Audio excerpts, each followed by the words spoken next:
Tai vakarinis video, yra jėgų, yra noro, tai darau video. Žodžiu, šiandien nusipirkau dar 2 knygas. Rimi, nuolaida 40%, tai kaip ir suvilioja. Įsirinkau 2 knygas. Įsirinkau 2 knygas. Tai pirma knyga Mėlynas kraujas, įtakingiausios Lietuvos didžiosios kunigaikštystės giminės, BAM. Ir ją pirkau todėl, kad prieš tai pirkau šitą knygą. Tai yra, manau, kaip suprantu, 2 knygos, viena serija, tai Gedimino kraujas. Lietuvos valdovų Gediminaičių dinastija, 112 vyrų ir moterų likimai. Tai mėgstu, anksčiau labai mėgau istoriją ir dabar mėgstu, bet kadangi yra šita gija istorinė, dėl to ir nusipirkau. Ir antra knyga Jūs esate placebas. Tai kaip sąmonė virsta materija. Tai šiuo metu skaitau knygą Joseph Murphy Jūsų pasąmonės galia. Ir daugiau negu pusę jau perskaičiau. Pratęsimas šitos knygos pratęsimas, sakykime, nes būtent Joseph Murphy kalba, kad reikia veikti savo pasąmonę. Žodžiu, yra sąmonė ir pasąmonė. Pasąmonės jinai veikia be mūsų, bet mes galime ją veikti. Tai šitoj knygoj rašo, kad reikia veikti, rodo būdus kaip. O jūs esate placebas, kaip sąmonė virsta materija. Aš taip tikiu, kad yra pratęsimas būtent Joseph Murphy knygos, kad materializuojasi mintis. Tai labai svarbu, ką galvojame. Ir jeigu tos mintis nėra teigiamos, tai jų reikia neturėti. Tai jeigu neišeina jų neturėti, reikia mokytis, kaip valdyti mintis, kaip jas stabdyti. Kai išmoksti, tada galime jas kreipti, galime negalvoti. Negalvoti ir pakeisti, taip kaip tu nori, kad būtų. Ir iš tikrųjų, tęsiant temą, galvoju, reiktų apžvelgti skyrių, nes sistema tokia, perskaitau, kas aktualu, pasižymi. Taip.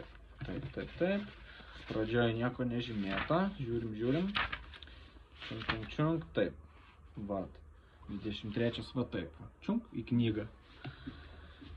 Taip, jūsų pasąmonės išmintis gali padėti privilioti idealų draugą. Taip pat reikiamą bendradarbį ar verslo partnerį. Jūsų pasąmonės išmintis gali padėti privilioti idealų draugą, taip pat reikiamą bendradarbį ar verslo partnerį. Tai jūs įsikėlite tikslą, jūs norite kurti verslą, bet jūs esate vienas. Galbūt jūs negalvojat, kad jums reikia partnerio, o galbūt galvojat. Abiem atvejais jūs galite pritraukti jį. Ir jeigu sekate įvykius gyvenimo savo, galite pastebėti, kad taip atsitinka. Taip, toliau.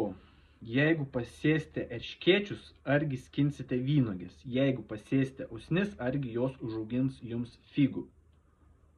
Tai... Taip. Tai čia mintis, kokias mintis sėjame. Tai jeigu mintis yra negatyvios arba tai, ko jums nereikia, jos galimai materializuojasi.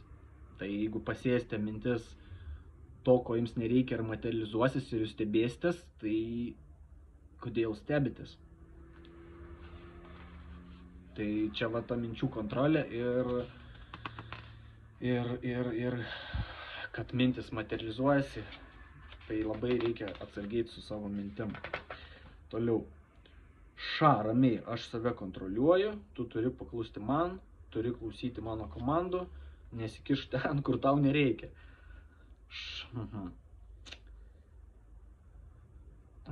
Tai čia, žodžiu, autoritetingai, tvirtai kalbėdami galite paveikti iracionalias emocijas, generuojamas jūsų pasąmonė, jūs galite paliepti. Ramiai, aš save kontroliuoju, tu turi paklusti man, turi klausyti mano komandų, nesikišk ten, kur tau nereikia.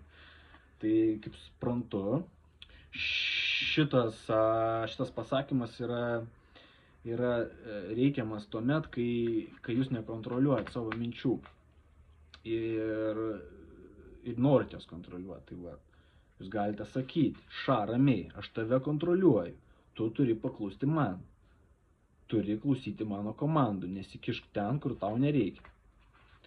Bet galima ir paskaityti, pačiam įsigilinti, kaip iš tikrųjų yra. Niekada nebaikite neigiamą frazę, tučtuojau pakeiskite ją teigiamų sakinių. Neigiamą frazę, niekada nebaikite neigiamą frazę. Aš negaliu, aš galiu.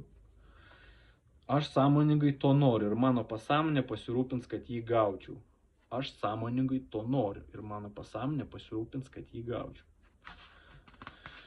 Pasąmonė dėlioja įvykius galimai. Tai mes norėtume, kad mums dėliotų palankiai. Viską galiu rasti savo vidinėme neišsemiame lobyne. Pakeiskite savo mąstymą ir jūs pakeisite likimą.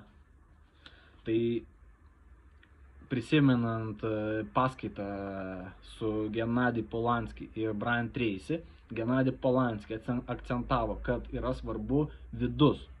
Labai yra svarbu vidus siekiant aukštų tikslų, ar turto, sėkmės, laimės. Tai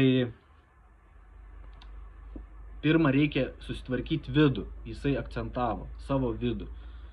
Tai knygai rašo, pakeiskite savo mąstymą ir jūs pakeisite likimą.